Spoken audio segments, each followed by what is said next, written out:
Hello guys, welcome back to my channel IGNOU Academy में आपका फिर से स्वागत है। तो जैसे कि हम लोग कवर अप कर रहे हैं बीईजीसी 131, उसका जो अभी हम लोग पार्ट यूनिट 9 जो कवर अप करने वाले हैं कर रहे हैं, या फिर जो मैंने वीडियो दिया था इसका पार्ट 1 का, तो अभी पार्ट 2 कवर अप करेंगे। तो इससे पहले कि हम लोग थोड़ा सा देख लेते हैं, एक बार देख लेते हैं क्या क्या हम लोगों ने पढ़ा था। ठीक है, तो सबसे पहला चीज हम लोगों ने इंट्रोडक्शन पढ़ा था, लेटर वैदिक जो पीरियड है उसका उसका सोर्सेस क्या है, कहाँ कहाँ से हमको लेटर वैदिक पीरियड के बारे में जानने को मिलेगा, ये हम लोगों ने देखा है। आयरन टेक्नोलॉजी का इम्पैक्ट क्या रहा है, इकोनॉमी वहां की कैसी थी। ठीक है, पॉलिटी अभी देखेंगे हम लोग, पॉलिटी देखेंगे, सोसाइटी देखेंगे।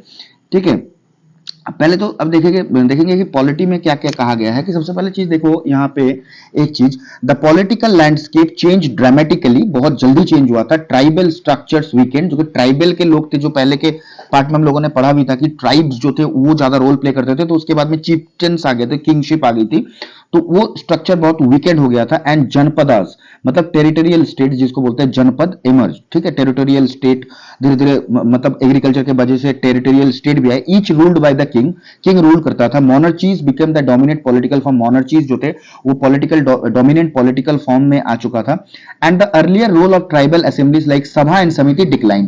तो जैसे ही किंगशिप आया तो सभा, ट्राइबल स्ट्रक्चर जो सभा समिति का मैटर जो था, इसके पहले भी चैप्टर में मैंने पढ़ाया था, तो वो हट चुका था। Kingship become hereditary, kingship hereditary हो गया था। मतलब क्या कि राजा का लड़का राजा बनेगा, ऐसे ऐसे आता रहा। ठीक है, and rulers sought divine sanction through grand rituals perform by Brahmin priest. और रूलर जो थे उनको ज्यादातर ग्रैंड रिचुअल्स परफॉर्म करना पसंद था, उससे अपना पावर दिखाते थे। और ब्राह्मण प्रीस्ट जो थे वो सबसे ज्यादा रोल प्ले करते थे इन मैटर्स में। Administration become more hierarchical with officials managing military and economic matters. अब क्या, एडमिनिस्ट्रेशन जो था वो बहुत ही अच्छे पायदान पे था, और ऑफिशियल्स जो थे वो मिलिट्री मैनेज करते थे, इकोनॉमिक मैटर्स जो भी एक्सपोर्ट इंपोर्ट, वो भी जो भी पैसे के मामले में जो भी देखभाल करना होता था वो सब यहां से मैनेज होता था। ठीक है, देखो बहुत सा, एक चीज मैं आपको बता दूं कि अभी मैं जो लेक्चर्स लाने वाला हूं वो ग्रामर के ऊपर भी लेक्चर्स लाने वाला हूं। जैसे कि एक भाई ने मुझे पूछा था, बीईजीसी 131 जो इंडिविजुअल सोसाइटी है उसके ऊपर भी जो क्वेश्चंस बनते हैं, आप पूरे चैप्टर्स कवर अप है। ठीक है, और उसके ऊपर जो अभी क्वेश्चंस बनेंगे, क्वेश्चंस के ऊपर डिस्कशन किया जाएगा, क्योंकि पर्टिकुलर वहां से कोई ऐसा नहीं है कि ये बनेगा। मैं प्रीवियस के ईयर्स के दो चार क्वेश्चंस मैं आपको डिस्कस कर लूंगा, करवाऊंगा कि उसमें फिल इन द ब्लैंक्स आते हैं, कंप्रीहेंशन आता है, केस स्टडी आता है। ठीक है, लिखने को आएगा, वर्ड मीनिंग्स आते हैं, तो वो चीज पर में डिस्कस किया जाएगा। ठीक है, तो और ग्रामर के लेक्चर्स भी आ रहे हैं, तो बने रहिए हमारे चैनल में। जो भी नए हैं चैनल में सब्सक्राइब जरूर कर दीजिएगा। ठीक है, और पार्ट 2 हम लोग कवर अप कर रहे हैं अभी, BHIC 131 का। ठीक है, पार्ट 3 कवर अप कर रहे हैं 131 का। ठीक है, तो जो भी नए हैं सब्सक्राइब जरूर कीजिए, वीडियो पसंद आता है लाइक कीजिए, और शेयर जरूर करना है। ठीक है, चलिए अब पढ़ते हैं सोसाइटी। अब देखिए भाई, सोसाइटी जो चीज है, सोसाइटी के बारे में देखेंगे। सोसाइटी कैसी थी वहां की, सोसाइटी देखो हम जहां रहते हैं वहां की सोसाइटी मैटर करता है कि कैसे सोसाइटी होगी, उस हिसाब से हमारा रहने सहने का जो भी बनता है वो बनेगा। ठीक है, social structure become more stratified and rigid. Social structure पूरा रिजिड बन चुका था, मतलब पूरा एकदम अच्छे से, एकदम मतलब कायदे में बन चुका था। ठीक है, वर्ण सिस्टम जो था, फोर फोल्ड सोशल ऑर्डर जिसको बोलते हैं वर्ण सिस्टम। ब्राह्मण अपर कास्ट सबसे ज्यादा ऊपर रहते थे, क्षत्रिय जो वॉरियर्स, तो उसके बाद आते थे वैश्यास जिसको हम फार्मर और ट्रेडर्स बोलते थे, उसके बाद शूद्रास आता था, servants. Become formalised and hereditary. Formalised मतलब ये फॉर्मल है, यही चलेगा, और ये हेरिडेटरी रहेगा। मतलब आपका लड़का अगर प्रिस्ट है तो वो प्रिस्ट बनेगा, दूसरे में नहीं जा सकता, ऐसा बात होता है। ठीक है, Brahmins consolidated religious and intellectual power. Brahmins के पास में जो रिलीजियस और इंटेलेक्चुअल पावर होता था। क्षत्रिय डोमिनेटेड पॉलिटिकल लाइफ, क्षत्रियों के पास में पॉलिटिकल चीजें, वॉर्स की चीजें मैटर रिलेटेड होती थी। और Vaishyas drop the economic base through farming and trade. और जो इनकी जो इनकम सोर्स थी वो वैश्य मतलब करते थे, जो फार्मर्स और ट्रेडर्स थे ये इनकम करेंगे, और इनकी जो टैक्स होगी वो ऊपर में जाते रहता है। ठीक है, वन बाय वन। ठीक है, तो ये फोर फोल्ड सिस्टम था।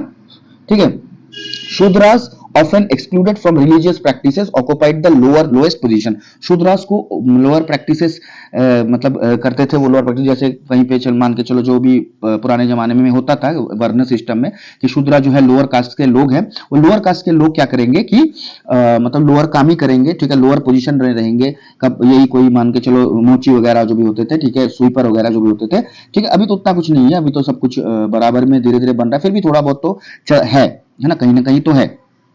ठीक है, पर ऐसा रखना नहीं चाहिए, आदमी तो हर एक आदमी होता है ना। We are all we are all, human beings are all, तो आदमी है जो डिवाइड करने वाला था, ठीक है। उसके बाद में जो उनको रिलीजियस प्रैक्टिस से अलग किया जाता था, gender hierarchies intensified, women's ritual roles diminished, women को रिचुअल रोल जो था वो घट चुका था, पहले ज्यादा था अभी घट चुका है।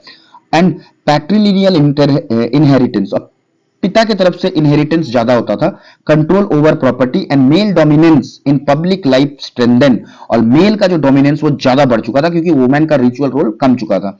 While some elite women still had influence, the overall trend was towards increasing female subordination.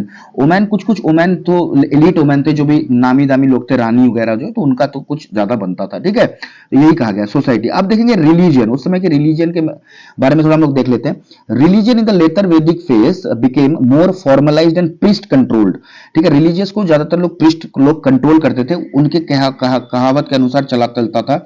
The earlier focus on nature gods, अब जो नेचर गॉड्स को पहले फोकस किया जाता था, simple rituals evolved, elaborate sacrifice, यज्ञ जिसको बोलते हैं, ठीक है। सिंपल रिचुअल में आते थे, यज्ञ किया जाता था, नेचुरल गॉड को माना जाता था, requiring specialised knowledge held by Brahmins, तो ब्राह्मण्स के पास में इसको चलाने के लिए स्पेशलाइज्ड नॉलेज हुआ करती थी। प्रीस्ट क्राफ्ट बिकम सेंट्रल, अब प्रीस्ट क्राफ्ट मतलब क्या, जो as only Brahmins could conduct the complex rituals that supposedly maintained cosmic and social order। तो ये ज्यादातर मेन चीज क्या है कि ब्राह्मण लोग ज्यादातर इंपॉर्टेंस देते थे, उस समय पे ब्राह्मण लोग के पास में नॉलेज था पूजा पाठ का, तो वो ज्यादातर इन चीजों को, मतलब प्रीस्ट क्राफ्ट जिसको इसको कहा जाता है पूजा पाठ करना, तो वो चीजों में ज्यादा फोकस किया जाता था। The Pantheon also changed, old gods like Indra, Agni retained some importance, but newer deities like Prajapati, Creator, Rudra, Proto-Shiva and Vishnu later associated with preservation gained prominence। तो साथ साथ में क्या, इंद्र, अग्नि ये सब तो थे ही, उसके बाद में धीरे धीरे प्रजापति, क्रिएटर जिसको कहा जाता है ब्रह्म जी, रुद्र, प्रोटो-शिवा और विष्णु, इनके भाई धीरे धीरे डोमिनेंस आने लगे, प्रोमिनेंस इनकी बढ़ती गई, ठीक है। फिलोसॉफिकल स्पेक्यूलेशंस इन उपनिषद इंट्रोड्यूस्ड एब्स्ट्रैक्ट कॉन्सेप्ट लाइक ब्राह्मण, यूनिवर्सल रियलिटी एंड आत्मा, इंडिविजुअल सोल, इन दोनों के ऊपर ज्यादा फोकस दिया जाता था। ब्राह्मण जिसको बोलते थे यूनिवर्सल रियलिटी, कहा जाता है कि ब्राह्मण ही मेन है, भगवान ने उनको भेजा है कि कैसे क्या करना नहीं करना ये बताने के लिए दुनिया को, और आत्मा जिसको हम बोलते हैं individual soul. Shifting some religious thought toward introspection and away from mere ritual performance, तो इसके रिलीजियस के प्रति थोड़ा सा और झुकाव, ठीक है। और जो भी छोटे छोटे जो रिचुअल परफॉर्मेंसेस थे उसको हटा के जो भी हमारे जो रिलीजियस शिफ्ट्स को मतलब वैल्यू दिया जाता था, ठीक है, रिलीजियस परफॉर्मेंस के हटा के पूजा पाठ में जाता था, ठीक है। अब देखते हैं, अब देखो alongside elite religious practices folk traditions continued, इसके बाद में ये जो रिलीजियस प्रैक्टिसेस थी इसके साथ में फोक ट्रेडिशंस आई, ठीक है। फोक क्या मतलब, जो भी लोकल की जो भी फोक्स चीजें हैं, जैसे कि magic, charms, ancestor worship and local deities remain important to common people, जो भी लोकल डिटीज है कॉमन पीपल के लिए, मैजिक, चार्म, ओझा वगैरह, जो भी झाड़ झूड़ झाड़ फूक वो सब चीजें आने लगी। Often existing parallel outside to Brahmanical orthodoxy, अब क्या है कि ये ब्राह्मणिकल जो ऑर्थोडॉक्सी चल रही थी कि ब्राह्मण लोग रिचुअल मानते ये सब वगैरह वगैरह है, तो उसके साइड बाय साइड ये चीजें भी चालू होने लग गई लोकल पीपल के अंडर में, क्योंकि देखो लोकल पीपल तो छोटे कास्ट के लोग थे, वो क्या करते थे, उनको तो माना नहीं जाता था, ठीक है। लोकल कास्ट के जो लोग थे वो तो पूजा पाठ से परे थे, ठीक है, तो वो क्या करेंगे, तो वो कॉमन गॉड्स को मानने लगे और ये मैजिक चार्म्स में बिलीव करने लगे। The later Vedic period was transformative age that reshaped Indian society, economy, politics and religion, it witness the rise of settled agriculture. अब देखो मेन चीज हुआ क्या क्या था इसमें, लेटर वैदिक पीरियड जो था वो रिशेप किया इंडियन इकोनॉमी को, इंडियन सोसाइटी को रिशेप किया, मतलब नई नई चीजें आने लगी सोसाइटी में, इकोनॉमी अच्छे से बनी, पॉलिटिक्स आई, रिलीजन में changes I. It witness the rise of settled agriculture, अब सेटल्ड एग्रीकल्चर मतलब लोग नदी के किनारे बसने लगे, एग्रीकल्चर को सेटल करने लगे, इधर उधर घूमने की वजह से, नहीं घूमना मतलब घूमते नहीं थे, एक ही जगह पे सेटल एग्रीकल्चर करते थे।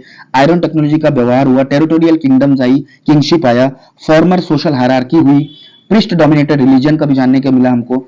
Philosophical ideas began evolving, philosophical idea जो थे वो आने लगी, hinting at the diverse religious developments that would shape Indian civilisation in later centuries. धीरे धीरे ये जो चीजें आती रही, ठीक है, चार्म्स, मैजिक्स वगैरह, रिलीजियस चीजें से हट के परे ये सब चीजें, ये इंडियन सिविलाइजेशन को बाद में धीरे धीरे शेप करेंगी या फिर शेप करती आई हैं। This shapes lead the foundation of rise of urban centres. तो यही सब चीजें हैं, धीरे धीरे अर्बन सेंटर्स या फिर धीरे धीरे जो नए अभी के जो भी धीरे धीरे बढ़ते गए दिन ब दिन, तो ऐसे ही अर्बन सिस्टम्स आती रही, ठीक है, स्टेट सिस्टम आने लगा, कल्चरल फॉर्मेशन होने लगी, ठीक है, हिस्टोरिक पीरियड में। तो ये सब चीजें हैं कि फाउंडेशन बड़ा, अर्बन सेंटर्स का उद्घाटन हुआ, या फिर मतलब कैसे अर्बन सेंटर्स बनेंगे, यही से सबसे आइडिया आते रहा।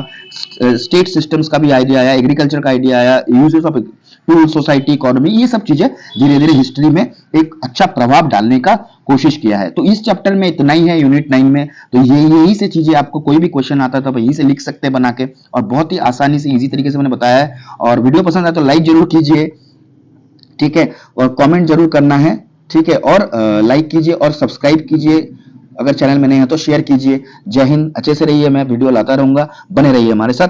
जय हिंद। इग्नू अकेडमी की तरफ से आप बहुत सबको बेस्ट ऑफ लक। कोई भी जरूरत हो तुरंत कांटेक्ट कीजिए, ठीक है, कमेंट में डालिए, मैं आपको जरूर रिप्लाई दूंगा, ठीक है। मिलते हैं अगले पार्ट के वीडियो में, खुश रहिए।